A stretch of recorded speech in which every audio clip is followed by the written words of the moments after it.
The Pursuit of Podcast, a purely guest-centric show focusing on people and organizations that advance positive change. Positivity can be anywhere, and in a time of vast discord, the pursuit of is finding those who champion its causes loudest.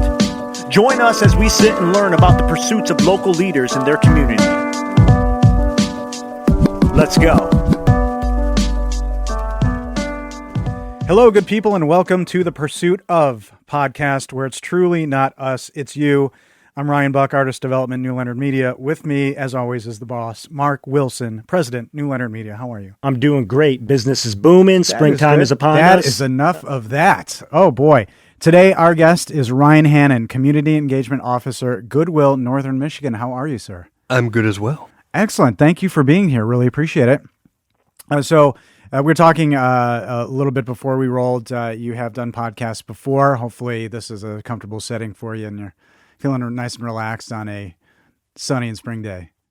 I say community engagement officer and think about that. That's a title that sounds like it comes with a lot of hours and a lot of emails and a lot of Teams meetings. Is that the case? It does. There's a lot of ways to engage out there, and it's interesting because in all my years in doing street outreach, a lot of my work was community engagement. And that's kind of how I got to where I am, because the value of that work is so important in ending homelessness. And they saw that and ended up taking up over 50% of my time anyways.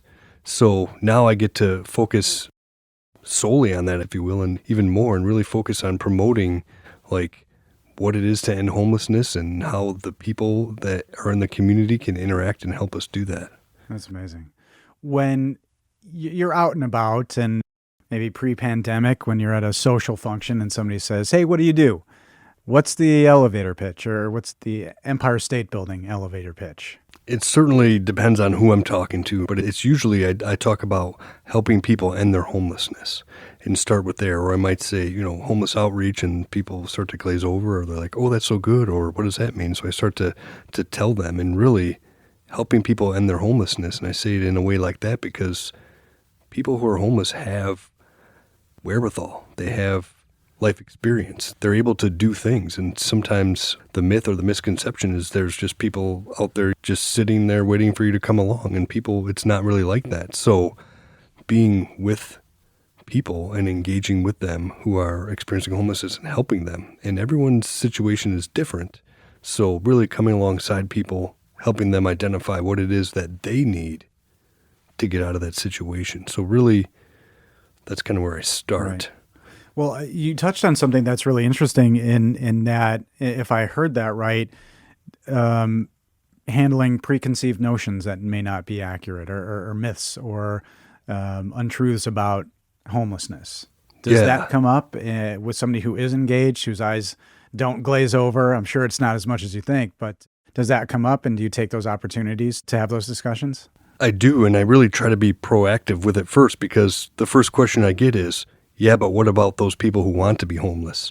So before we get into, actually, it's not that way, I try to be proactive with it and talk about why people are out there and get into that. So It's really about meeting people where they're at and listening. And even in the outreach work, engaging with people who are experiencing homelessness out there, they already have in their mind that you're going to think a certain way about them anyways. So it's almost the same type of thought process of engaging with people, is to start to debunk that myth, find a way when we're reaching people someone who's homeless, and letting them know we understand their situation and their plight, and we're not here to judge. And then that helps us get to a place to talk. When you say the word goodwill, I think a certain thing comes up, a brick and mortar comes to mind, but it's so much more, right?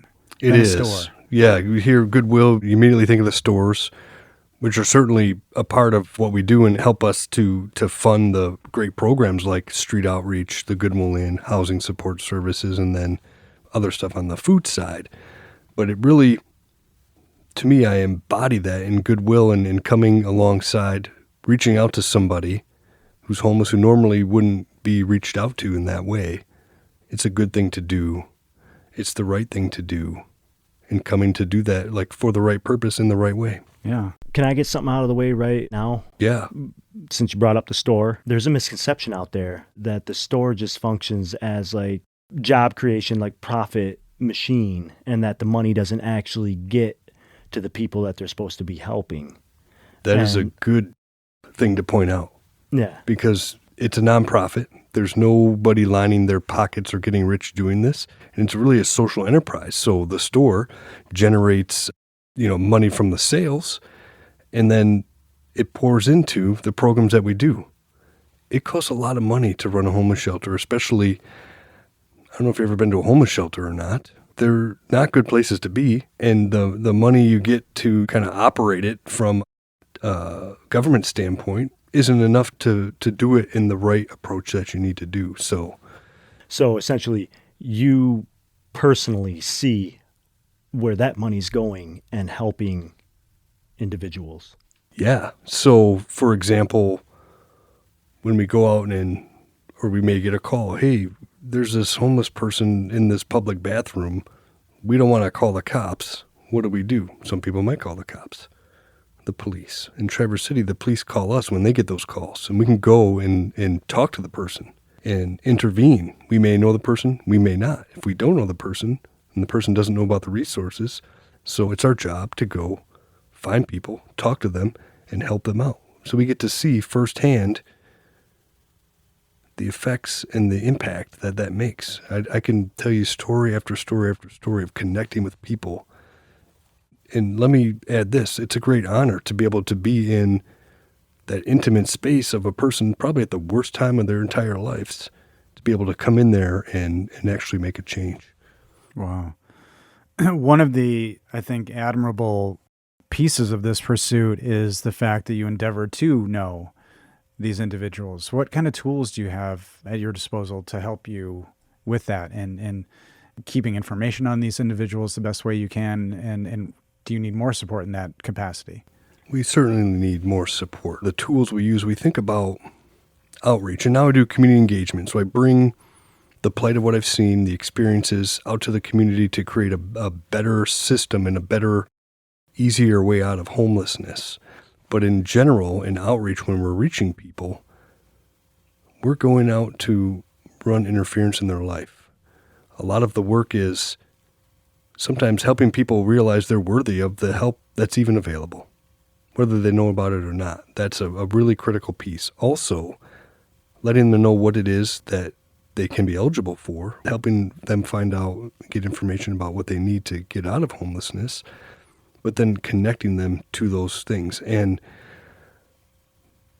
the homeless response system and the folks that are identified and need, say, a subsidy, say they don't have enough to help pay rent, there's a whole process. You have to have documents, identification, and application and applying and wait lists and waiting. So helping folks stay engaged and encouraged, not a false sense of hope, but that hang in there, it will get better, is really important. And then we think about the system, and people who are experiencing homelessness, they don't just kind of move around the community or northern Michigan in pathways or corrals. They're people, they have lives.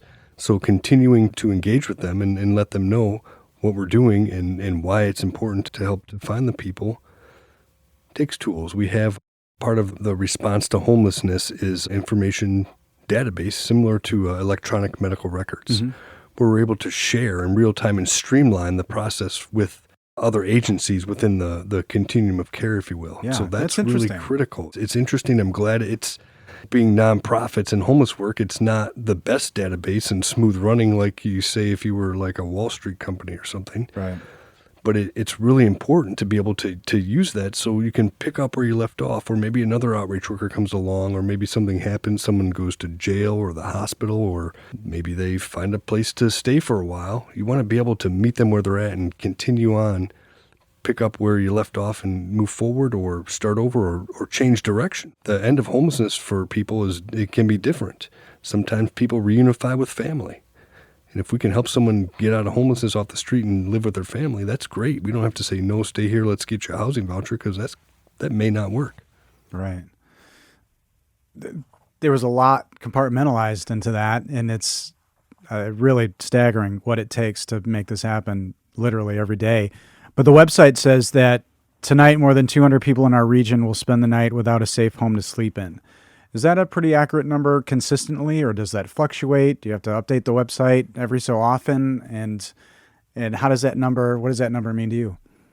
To me, we do need to update it. It's a bit low. We say over 200 because it's been like that. And we work every day to drive that number down. But right now it's about 275 people on any given night. And some of it's unsheltered, some of it's in homeless shelters. And when we think about ending homelessness overall, right, there's only so many resources, there's only so much time, there's only so much housing. We have to do the best we can to keep up the most real-time data so we can actually look at, is what we're doing working? Do we need to adjust? Do we need to add more resources here? Take some from over here? And if we don't have that, it makes it difficult. And Absolutely. That's the key for outreach is knowing that. Yeah. What is it meant by connecting to resources to end homelessness directly from the street? That's worded purposely, meaning you don't have to show up at an agency or at a homeless shelter to get help.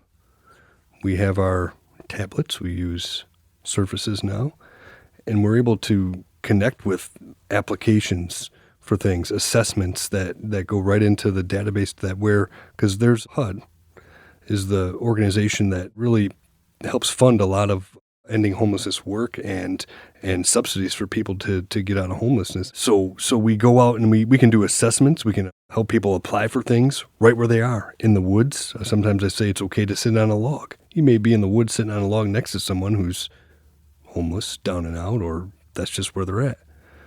And people they're in survival mode out there. So we have to be able to find the ways that's going to help the person. And we know through changing the system to a housing first approach, meaning you help people get housing first and then help work on their self-identified things they need help with, works.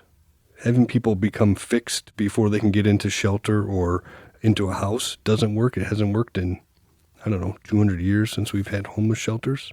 We have to really work with the people and find out what's it going to be that they need to help them get out of the situation, and we have to go to the people. Right.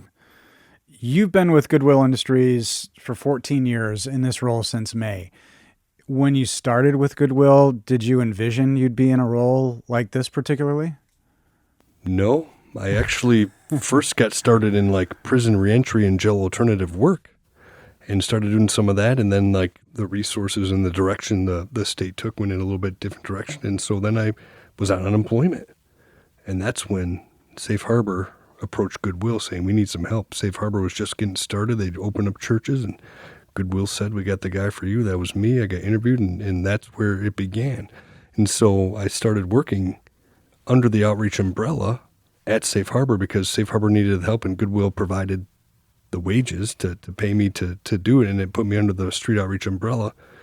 And that's when I noticed a huge gap. There was no way for people living in this night-by-night low-barrier shelter around the streets to get the help. You had to go to an agency at the right time, the right day, and they had the right resources and have all your paperwork. It was impossible. Oh, my gosh. So I started housing people, meeting them where they're at and helping them and learning about the resources that were available and then bringing them to the people. And that's certainly wasn't a new thing, a new phenomenon, but the idea of that was new around here at the time and really turning it into what I call a housing-focused street outreach. And that's something you brought to bear at the organization. Yes. That's amazing. And had you seen that work somewhere else? What was the impetus or the inspiration for that particular necessity? So being with people and thinking night after night, working with folks and just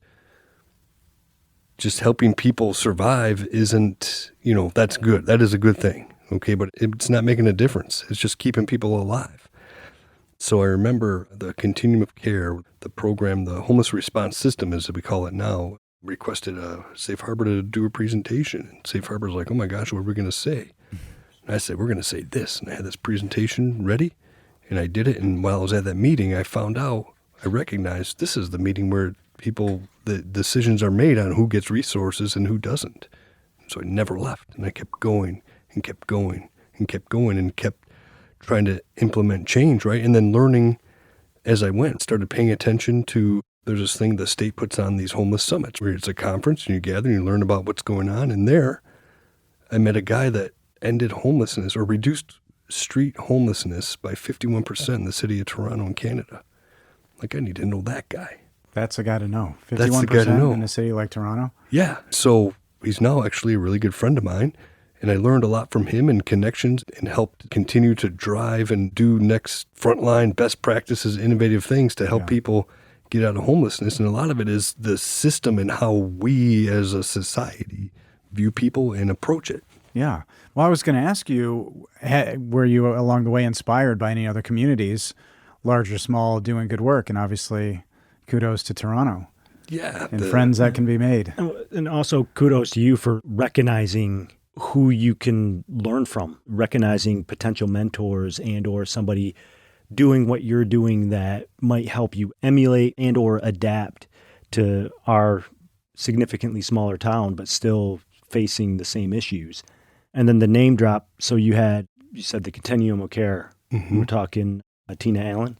Tina Allen, then she wasn't there at the time, Okay. right? She came at a time and she also helped to drive that work. She recognized because when you come in, I'll never forget, because HUD also had a lot to do with it, because they said, okay, communities, we're giving you this money to end homelessness, and now what we want you to do is we want you to find ways to make these dollars to help the people that need it the most. Yeah.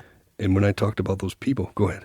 So why I bring Tina up, I mean, we'll bring her on at some point so that she can properly explain what she does. But you said something that made me think about the need to coordinate all the resources and organizations that are trying to accomplish the same mission and to make sure nobody's like stepping on each other's toes. That's why I was giving you kudos for like recognizing who you can learn from and this individual for being willing to share, because sometimes nonprofits even get reduced to being called the nonprofit industrial complex, where people are like this solution in search of a problem instead of the other way around, and individuals that justify their jobs and find ways to justify their jobs and to continue getting funding just to keep their jobs instead of truly solving a problem for people in need. And I liked watching you or hearing you point that out just now. Oh, good. Yeah, it's so important, because the bureaucracy and that kind of stuff, and people have all these great ideas without actually researching, is why my bald spot's so big, right? That it's a little tough. Stressful, huh? It is, and thankfully, keep beating that drum, and then people like Tina Allen come along to help implement and drive that work. Yeah, to keep everybody like playing nice in the sandbox, but also like just making sure everybody's pulling in the same direction. Yeah, and coming from the mindset of abundance instead of fighting over crumbs. Yes. To try to grab, and that doesn't help drive change. Better analogy, thank you. Mm-hmm.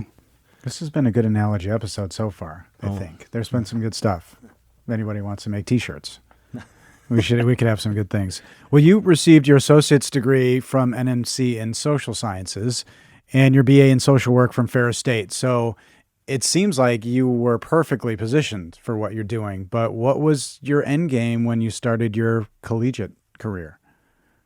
I'll never forget my boss at the time. Her name is Elizabeth Post. She actually now is a professor at Ferris State. She said she recognized my work. We did good work together, and I was out there implementing these practices to help people instead of just distribute things. She handed me this red folder, and she said, okay, I allowed you the time to get married. Now go to school. And handed me this folder. And so that's what I did. She inspired me. It's good, like, we can talk about lived experience and doing the next right thing or what we think is the next right thing, but ending homelessness, you need a professional approach. Street outreach is a professional program to come help people get out of homelessness. A lot of times, and there's still a lot of struggle across the country of what street outreach is, and a lot of it is people coming along and bringing people stuff or feeding them or whatever it is.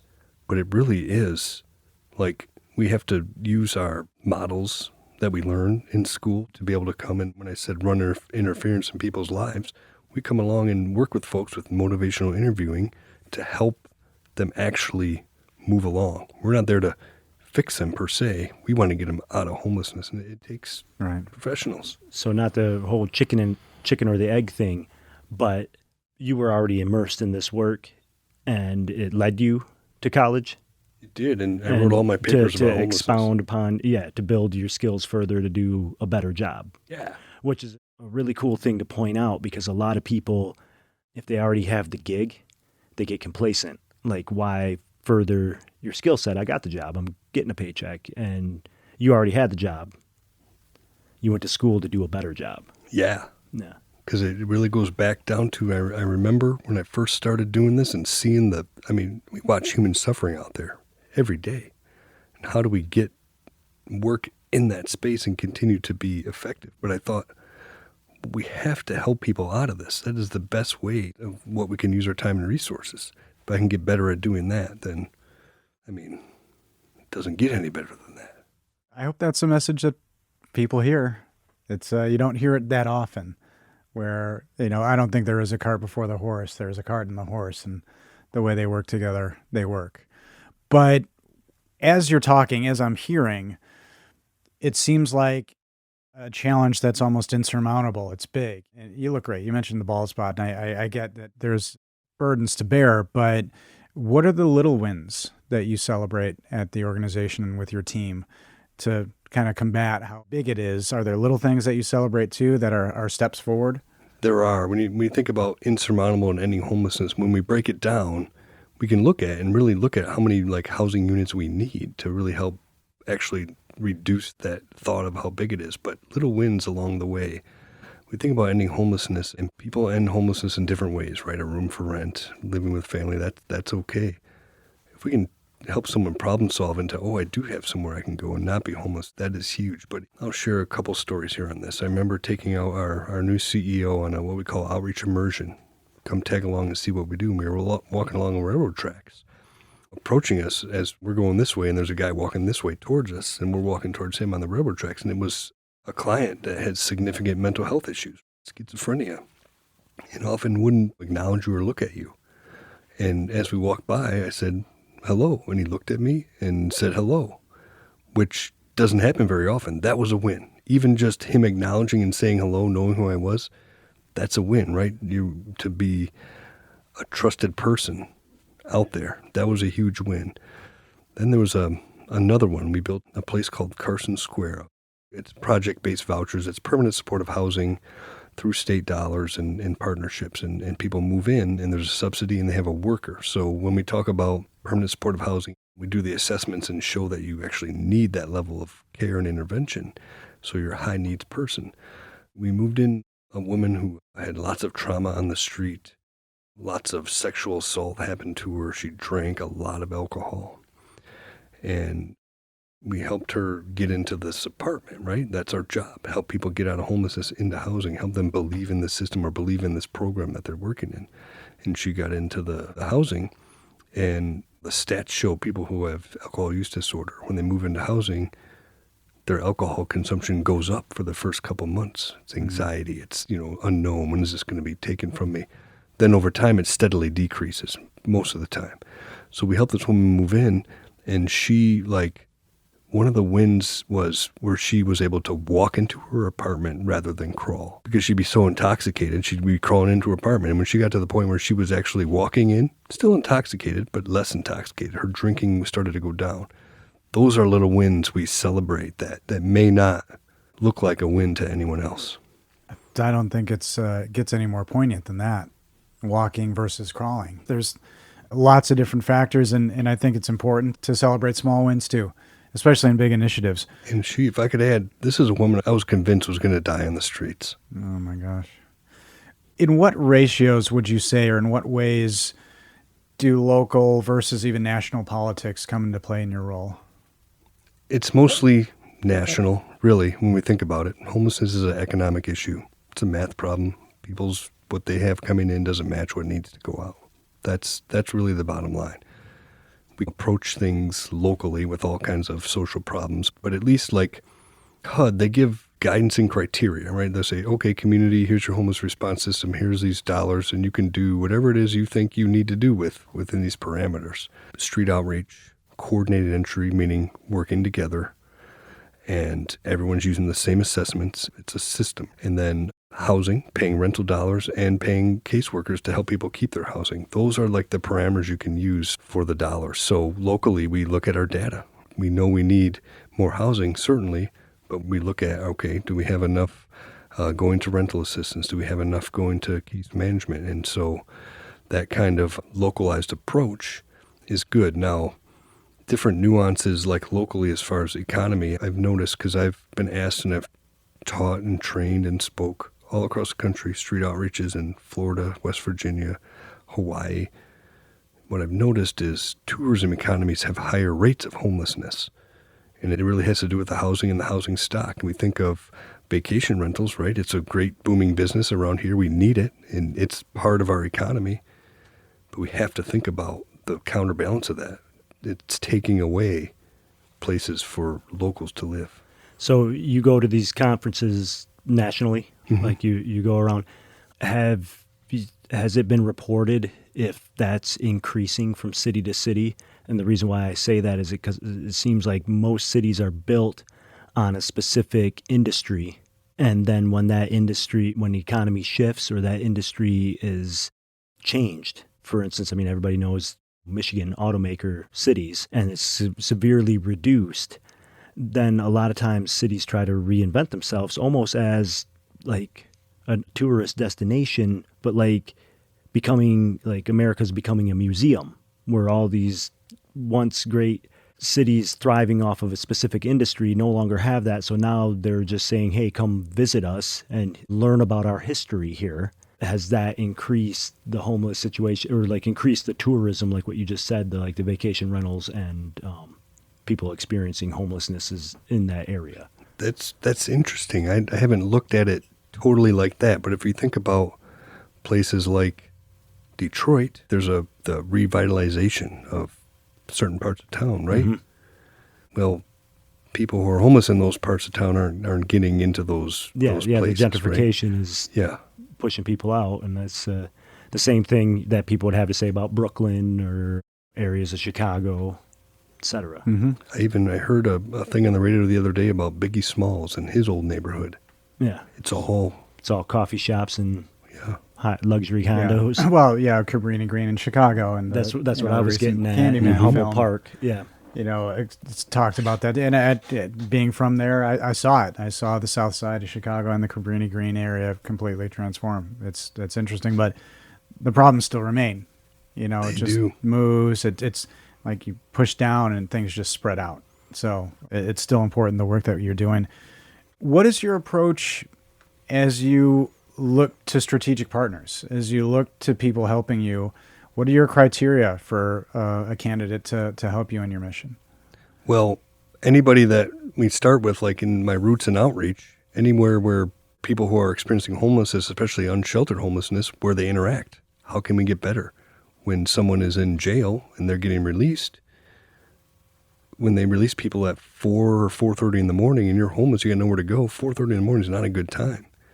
So we would work together to try to, if they needed to come to the shelter, work with the jail, and maybe they'll hold them 4 more extra hours until they're able to get a ride, say, by the beta bus over there or whatever it is. Things like that. Trying to coordinate. The Traverse City Police Department. I remember years and years ago where I was working with a person and their tent was taken. I think it was by the police. I reached out and said, would you guys like reach out to me first, right? Let me go attempt to talk to the person.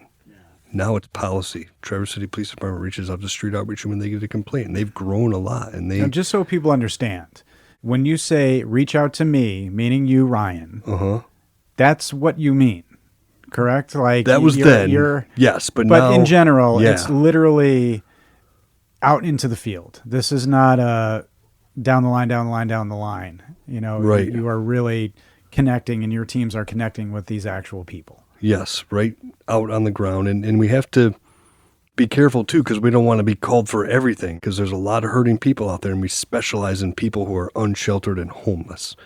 There's a homeless hotline, they call it, coordinated entry, central intake line, right? For people that have the means and the spot to do that, by all means, they should call that. We can't do everything out there, but there are people who don't trust the government or don't trust the phone line, or maybe their trauma is such in their life, calling isn't going to work for them. That's where street outreach comes in. Right. Mm-hmm. What is an element of your role that would surprise people to hear that you have to tackle? Something that you have to do that would be surprising for people to hear? I've been doing this a really long time, so I'm very knowledgeable about processes and what actually is going to help people. Demystifying or debunking myths is important, and people think, well, here's a warm place to stay. Why don't they just go do that? A lot of times it's our own approach. So I may work with organizations, groups that no one ever knows about and trying to help them get better at what they do. For example, I've talked with Beta reached out to me. They're like, how can we, better interact with people who are homeless and reduce our kickoffs off the bus, right? That sort of thing. So I went and did a presentation, talked to all the drivers and help give them tips on how to do that. Is it 100% foolproof? No. But things like that, or talking with other organizations, the library, Safe Harbor, the shelter, the Goodwill NMI shelter, right? And reviewing, let's say, okay, we used to do these things where we would look at exits, right? And review the process and what happened. Was there things workers were doing that helped either escalate the person or further the situation to make it to where the person got kicked out rather than working through it? That kind of stuff you don't really think about, but what are we doing to do no harm to the clients and hence our approach that's actually going to help the people? Because we're not here, we don't like to say, deserving people. We're going to help the people who deserve it because they all do. But when you're having a mental health episode or you're intoxicated because of trauma and you're not having a very good day, does that mean that the help that you need shouldn't be provided? Yeah. What kind of training and tools are there for your team to handle, I would say, such weighty situations? You're tasked with doing the work of a doctor, a social worker, a psychologist, psychiatrist, whatever. How do you handle that? And what tools are there for your teams to bolster their skills in that regard? Well, I have I don't know if you call it a manual, but I have a guide to street outreach that I give the team and other communities have used. That's helpful. But then when we think about especially shelter-based client interaction, I'm trained in Crisis Prevention Institute Nonviolent Crisis Intervention Training, and really looks at breaking down a crisis someone's having and how to intervene at what level of behavior they're at to get to helping that person calm down. I'm impressed that you remember that long name of what you just said. Say it one more time. The Crisis Prevention Institute Nonviolent Crisis Intervention Training. They hammer that through your head in training over and over and over. Clearly, that was impressive. Wow. And basically, it's training in trying to break down something may happen in seconds. It's an 8-hour training of breaking down each actual point of help. Yeah.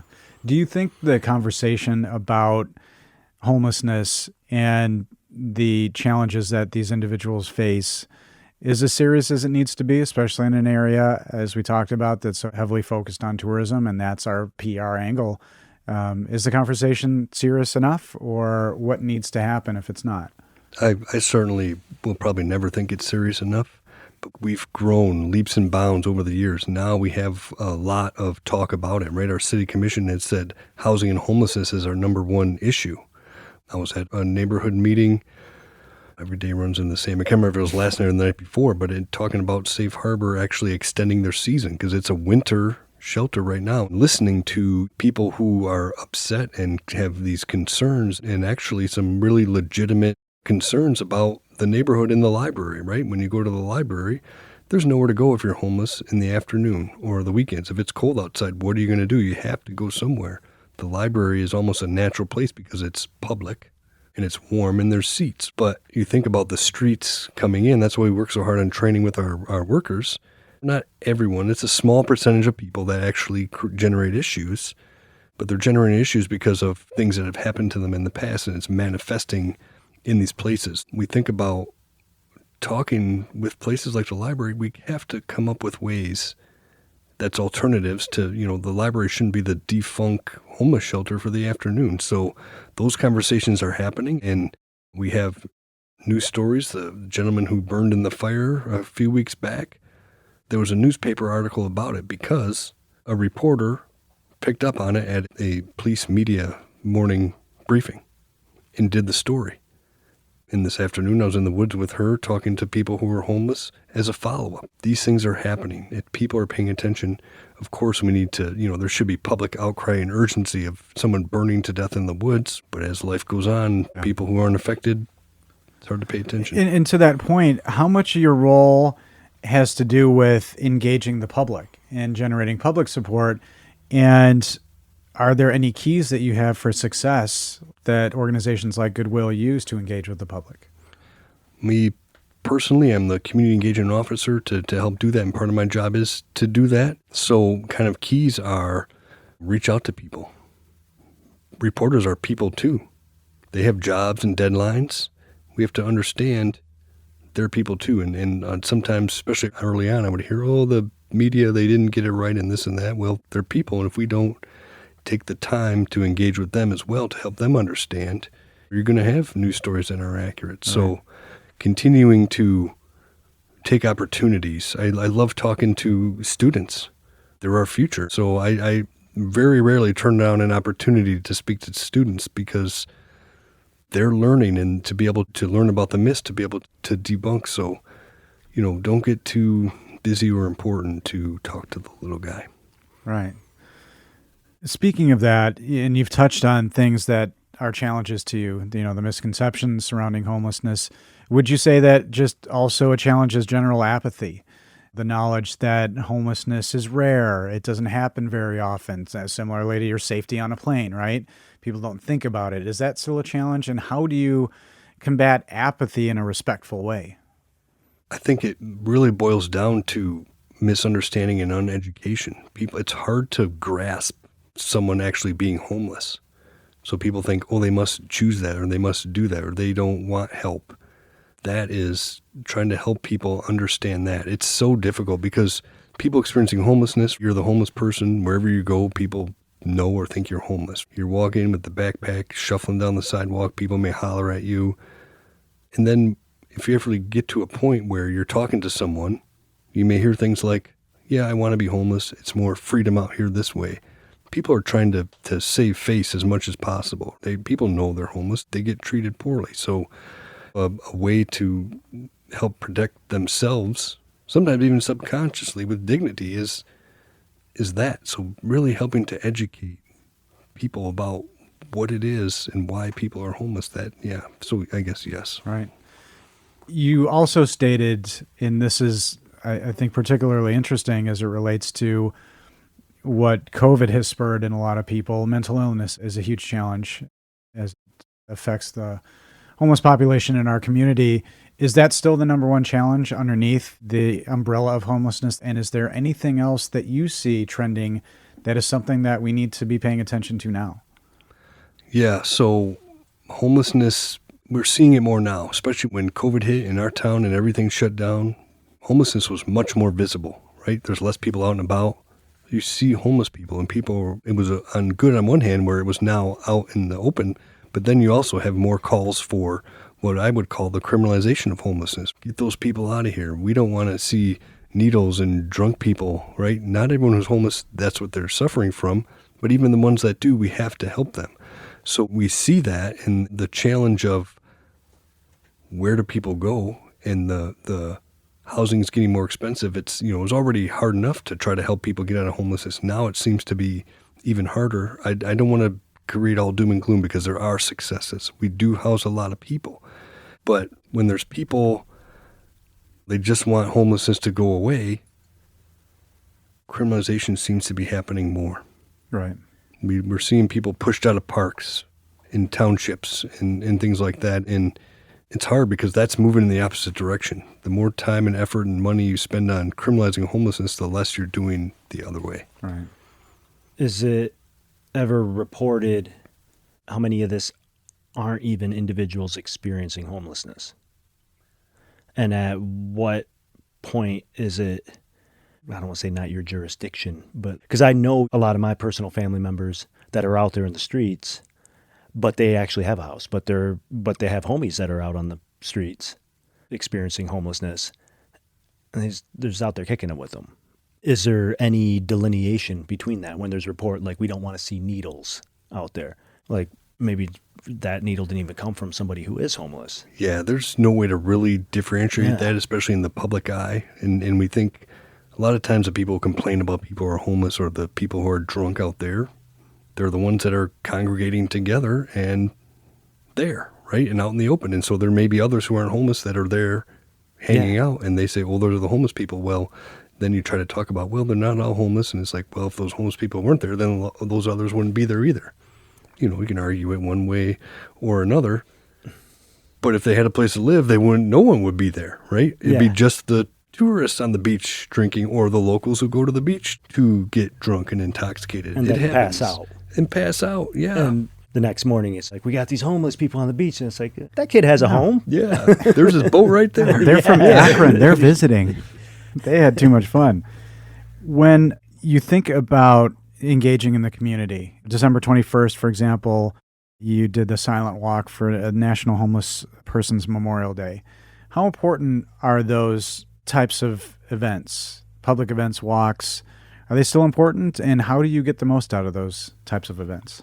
Those events are really important, and we really need to have more events. We have Homeless Awareness Month in November, but we want to try to keep it in the forefront in the minds of the community, but in a way that's engaging and positive and hopeful, because it's kind of like when you see on TV and you see the commercial of the abused animals, right? And it's all doom and gloom, and it's almost like a rainy day, and it's just like I just want to turn the channel. I don't want to see that. Sarah McLachlan, that's that underlining song.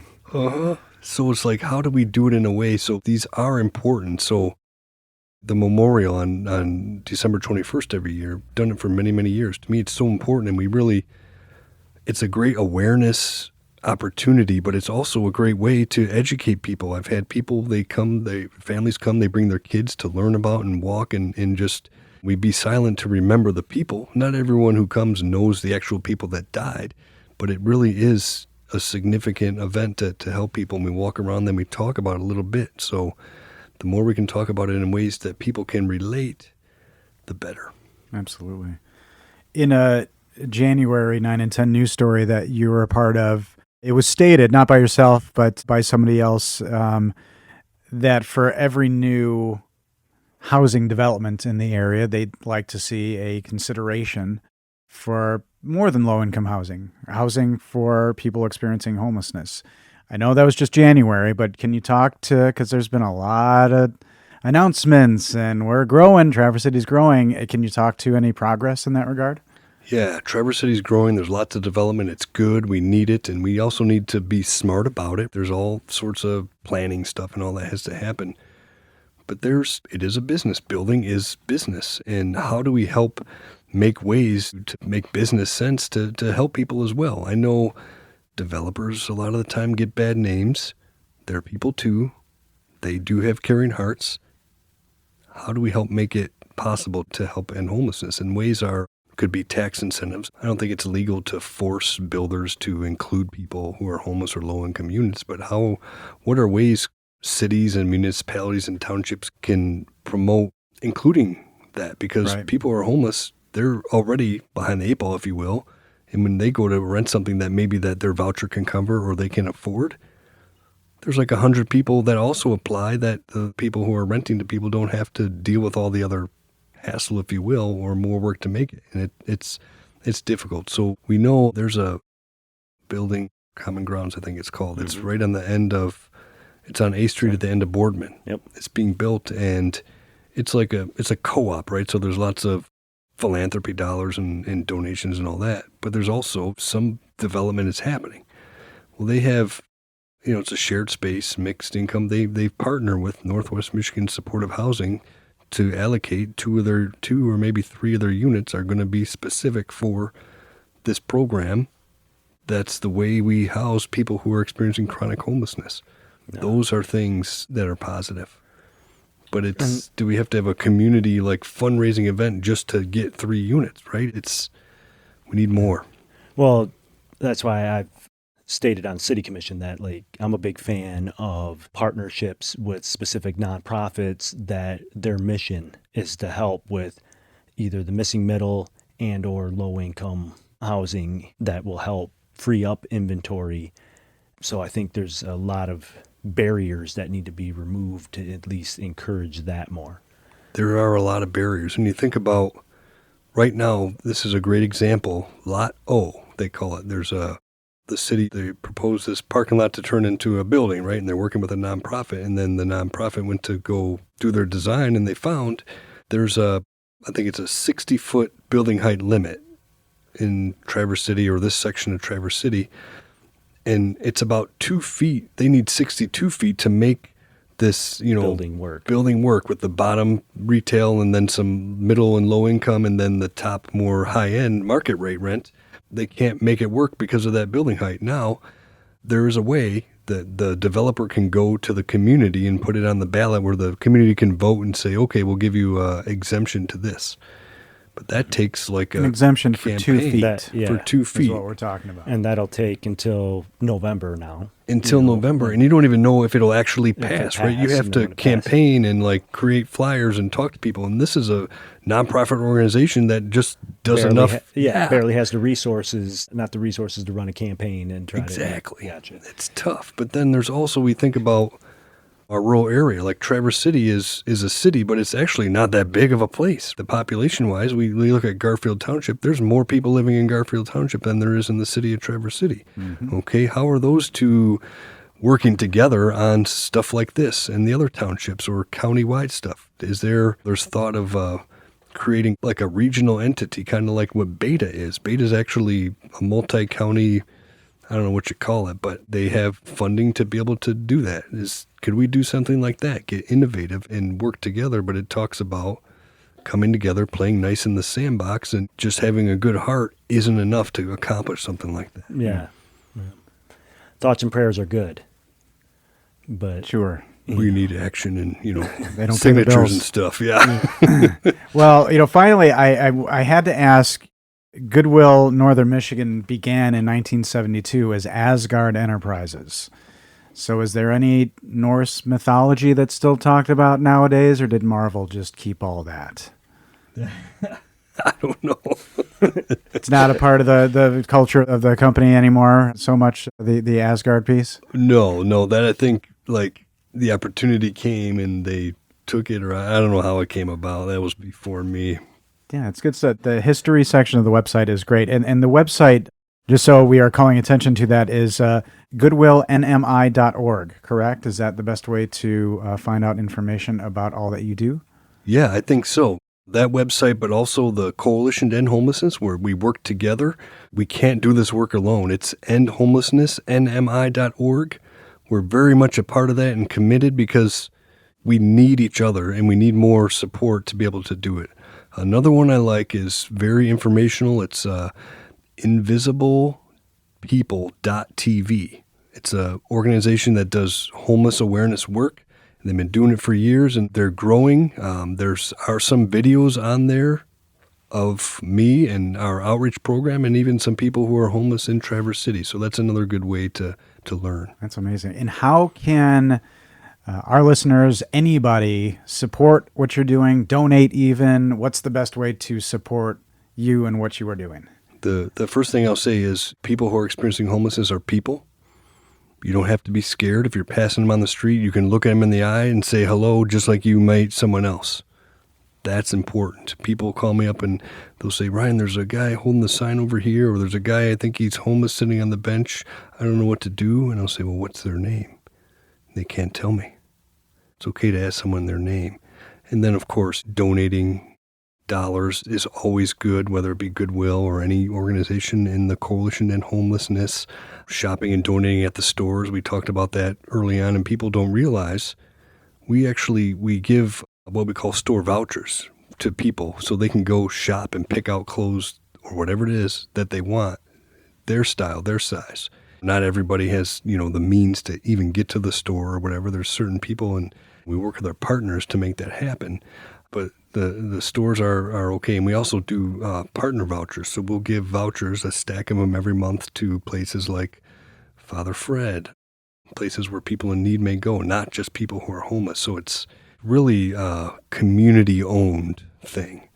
That's always good. And talking to people and sharing your urgency about housing for people, that housing ends homelessness and we need more of it. So anytime people have the opportunity to, I don't want to tell you what to say, but there are opportunities to encourage policymakers to create or help create ways for more affordable housing. Absolutely. Well, Ryan, thank you so much for your pursuits, and to all of those who pursue along with you. endeavoring to end homelessness in our community. And thank you to our listeners. Thank you for supporting the Pursuit of podcast, and thank you for pursuing the positive. Hey, everybody. Thank you for joining us again on the Pursuit of podcast, the pursuit of Goodwill, street outreach, community engagement. Ryan Hannon, it's always a pleasure. Every time I'm around you, I feel better knowing that people like you are here and that you truly want to help. You're a real hero to me, man. Thank you so much for all that you do. For anybody that is looking to help out and to get involved, go to goodwillnmi.org/street outreach. You can donate, find volunteer opportunities. The link will be in the show notes. And as always, for any podcasting, audio, video, production inquiries, reach out to us at newleonard.com.